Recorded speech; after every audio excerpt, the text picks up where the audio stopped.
You've heard of Tony Hawk's Pro Skater, but allow me to introduce Tony Hawk's Pro String Copy, a game save and network RCE exploit that can be used to hack several different game consoles, including Xbox, PlayStation 2, Gamecube, and Xbox 360. The Tony Hawk game series has a feature called Create a Park, which allows players to create their own mini skate park to skate around on. Using the skate park editor, you can place ramps, rails, half pipes, and other objects in your park. One of the features in the Create a Park editor is to allow players to create gaps, which is a skateboarding term for an area between two platforms you must jump over. The game lets players create custom gaps in their skate park and give them a name that can be anything the player wants, up to 31 characters. When the game loads the park file, it'll call Strcpy to copy the gap name string to a buffer in memory. However, because Strcpy is not safe, we could craft a malicious gap name that's longer than 31 characters and use it to start an exploit chain that'll eventually get full code execution on the console. From there, you can launch whatever homebrew executable you want, such as a softmod installer to install a persistent hack on the console. This bug exists in many different games in the Tony Hawk series, so you'll have plenty of options to choose from when it comes to hacking your consoles. However, it gets even better. After you create your custom skate park, the game lets you play it with other people over network in a LAN or online match. This means not only can you hack your own console, but you can also hack your friend's console by having them join your network game. So let's take a look at how you actually run the exploit and which versions of the games can be used. The original Xbox can already be soft-modded using game-save hacks for games like 007 Agent Under Fire, Mech Assault, or Splinter Cell. But now you'll also be able to use Tony Hawk's Pro Skater 3, 4, and Tony Hawk's American Wasteland by downloading the hacked game saves, copying them to your console, booting one of the exploitable games, and loading the Hack Xbox park file.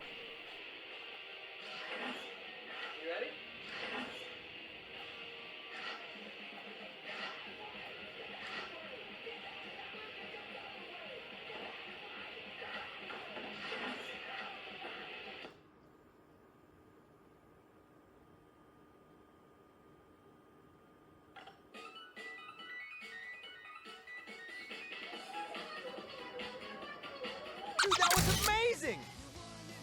But there's more. In addition to the game save hacks, you'll now be able to hack your Xbox console by simply joining a system link match with another console playing a special version of the Hack Xbox park file. When you join the network game, the Hack Xbox park file will be sent to your console where it'll get code execution, hook into the game's netcode, and start a file transfer in the background, then restore execution back to the game. While you skate around the park, the Xbox hosting the game will send an executable file to your console in the background. Once the file transfer is complete, your console will launch the executable, which will be something like a softmod installer that will let you install a persistent hack onto your console.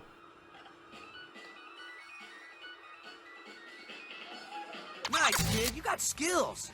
This exploit is so seamless, it's scary how good it is. If I was an asshole, I could do some real damage with this. Snoop around your network, create a botnet, or just brick your console. The horror! The horror!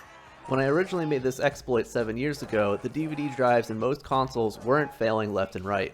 However, now that a console with a working disk drive is becoming harder and harder to come by, I realized this exploit might not be as useful as I was hoping.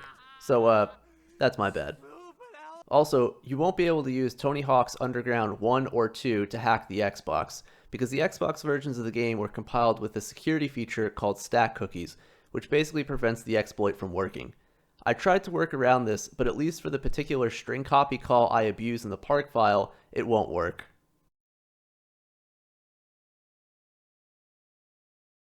Okay, so I know the PS2 is beloved by many people, and it's like the greatest selling game console of all time, or whatever, but I gotta say, I really hate this console. This console is just such a piece of shit. The hardware is bad, the software is bad, and it's impressive this thing functions at all. The console has two CPUs that both need to be rebooted several times in order to launch any game or application. It has almost no memory, which makes doing anything difficult. It's just a mess. I've tried to find anything to like about this console, and I can't find anything. Anyways, the only exploit I wrote for the PS2 is the Tony Hawk Pro Skater 4 network exploit. There's no point in making the game save hacks because if you can already copy files to the memory card, you can just install FreeMcBoot and be done. Using the network exploit, you can use a PC emulator such as PCSX2 to host the Hack PS2 network game. Once you connect to it from your console, a file transfer will kick off in the background while you skate around the map. Once the file transfer completes, the executable that was downloaded will be launched, and from there you can soft mod your PS2. I used ulaunch elf as the executable to send because it's a single file, and since the PS2 has no common persistent storage like the Xbox's internal hard drive, I can only store the executable in memory, which there isn't a lot of. However, once ulaunch elf boots, you can then load FreeMcBoot installer off of a USB stick.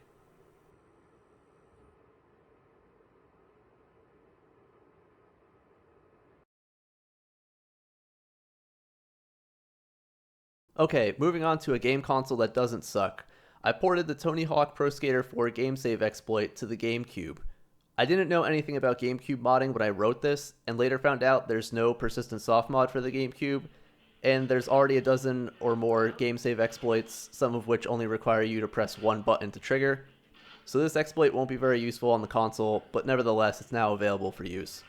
Simply load the hack Gamecube park file, and it'll boot into Swiss or whatever boot.gci file you load onto the memory card. I was considering porting the network exploit to this console, but realized that the Tony Hawk games for GameCube don't have network play, and there's only like 5 games on the console that actually support network.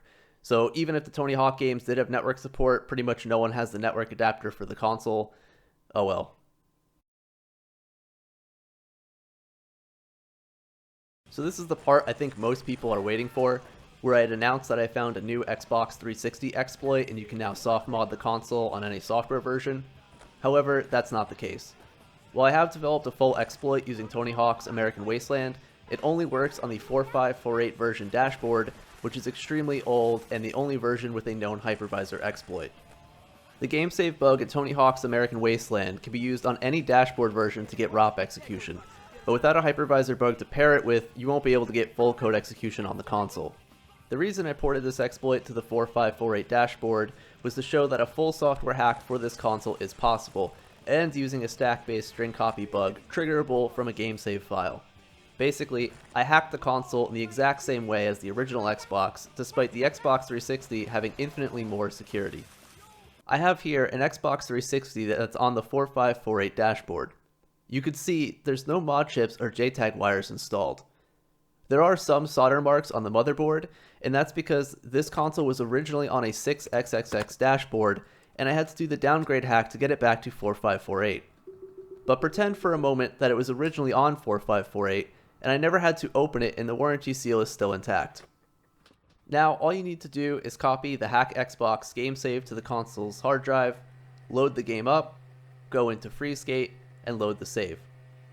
The exploit will trigger during the loading screen, execute a really long ROP chain to trigger the hypervisor exploit and get full code execution, then it'll patch out the XEX signature checks and run an unsigned XEX off the hard drive.